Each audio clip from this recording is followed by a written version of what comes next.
Hi guys, my name is Bella and today I'm going to answer all of your burning questions about the Light phone. If you guys didn't already know, this is a dumb phone. It's not going to come with a browser, social media, you can't check your email. This phone is designed so that you are more offline. This is my home screen, brightness dial, power button is at the top, SIM card, flashlight, volume up, volume down. When you unlock the phone, it goes straight to your text messages, USB Type-C, speaker. I think that's all the features. Let me just go ahead and get into my pros and cons. The first pro that I'm gonna say is that this phone has a better camera than the old phone that I used. By the way, I'm coming from using a flip phone for like a year before justifying paying for this phone. And so yeah, the camera is better. I went from a 5 megapixel camera to a 50 megapixel camera. This has maps and I will say they are decent. When you turn, it updates, which that is an upgrade for me coming from this phone. You had to click the screen every time you took a turn and it wasn't syncing with your location. Another pro is the battery life. I've never had this phone die on me. I could go probably 3 days without needing to charge it, though I do charge it every night just because I like when it's fully charged. If you were looking for a distraction-free device, this phone is for you.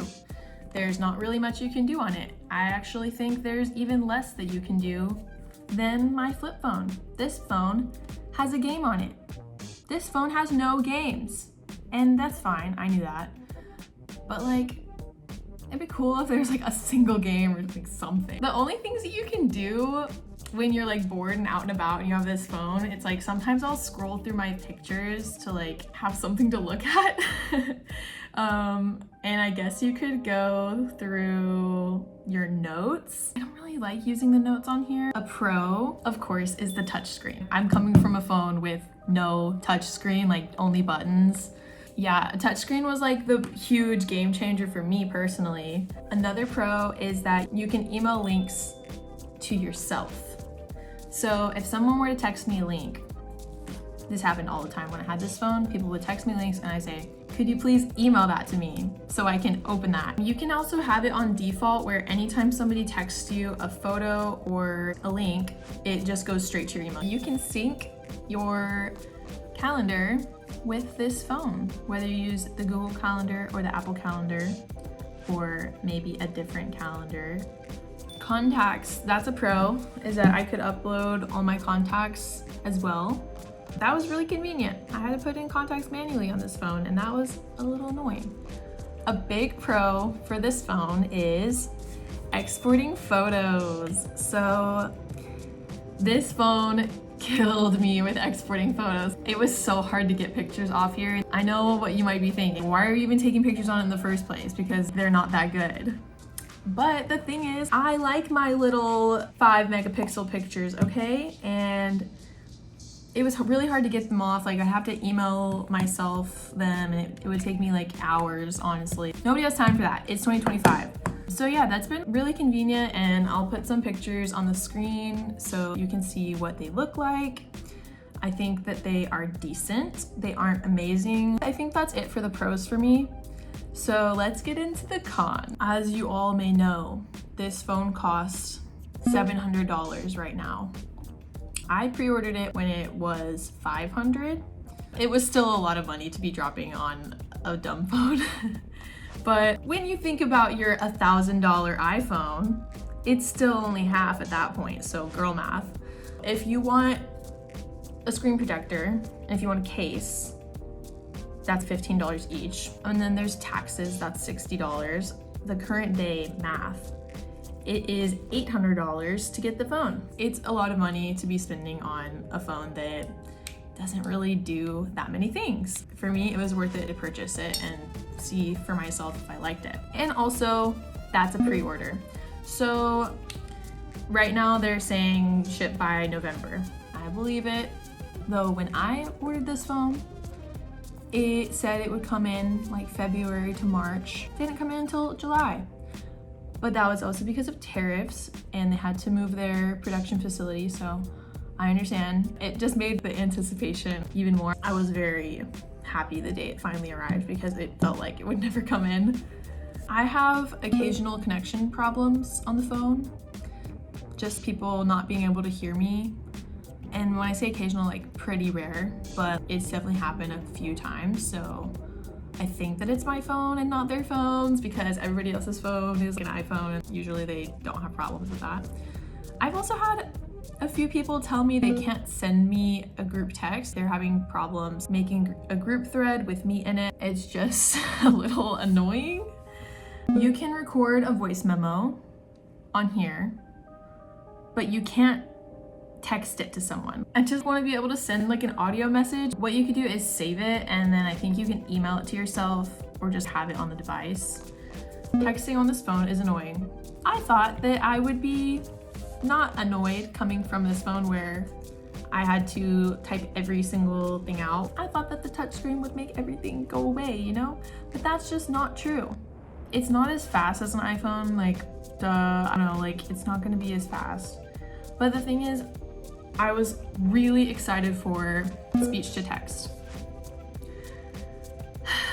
They have not done much with it. If I am talking, it puts a bunch of periods in there on its own, and it would just capitalize random letters. I'm just still not a fan of the speech to text. I've had to go in and edit my messages before sending them, and it takes me like a few minutes, and it's just like, what's even the point if it's gonna be this long? And like, I took this to Reddit. I took my thoughts to the Lightphone Reddit, and people said, well, Google hasn't even perfected that.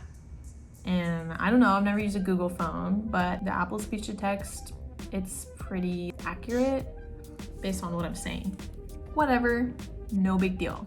Another con is that in directions, default mode is walking. I live in a city where I drive everywhere. So I have to manually go in and select driving, which is fine. I don't live in a city where we have good public transit, so I can't speak to the public transit option just because I don't use it. There's no ETA. I feel like when I'm driving in my car, I don't want to have to do math. Obviously that's something I can do, but I don't want to do that. You can't send someone multiple photos. You have the option to select one photo, and then also if you go to the album app, let's say I wanted to select multiple. The only option is to delete. I can't text people multiple photos, and I think that's a little annoying. This phone is only MMS. It doesn't have RCS. So when you send somebody a picture, it's ultra compressed and it's very, very pixely. Phone app is the home screen. So if I press this, it goes straight to my phone app. I would prefer if it goes here to this. So remember how I said that I can receive links because I can email them to myself?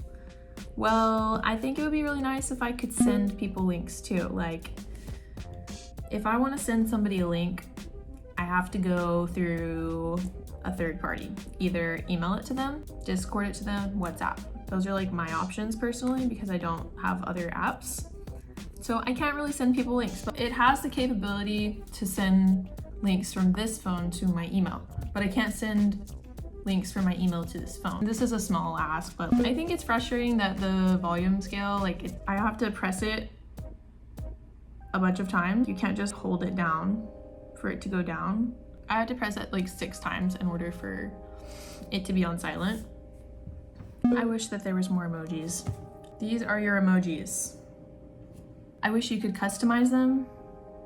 Maybe there doesn't have to be more, but if I could just pick, because it's unfair, and I have to say broken heart emoji to that. Would I recommend this phone to someone?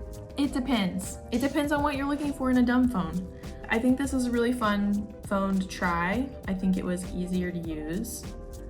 Honestly, I would recommend this phone to somebody without a doubt because it's cheap and you can decide very quickly if it's for you. My biggest gripe with this phone is that it's not a flip phone. I like flip phones, and I think that I'm gonna go back to using my flip phone. I don't know if I'll go back to this phone specifically. I might try a different flip phone. I think that the Lightphone is pretty good. Do I think it's worth $800? No. Am I happy I got it when it was cheaper? Yes. I think the Lightphone is a pretty cool idea, and I think that they executed it pretty well. I don't think it's the best daily driver phone for me personally, and that's not the end of the world because there's a bunch of phones out there. Honestly, I kind of wish that I lived in a society that didn't use phones. I want to live back in the letter sending era. I'm a big fan of snail mail. I think that we are all addicted to our phones and I want to delete them all. So anyways, thank you for listening to me ramble about this phone. If you like this video, feel free to like it or subscribe to my channel where I may or may not upload more dumb phone videos in the future. Bye!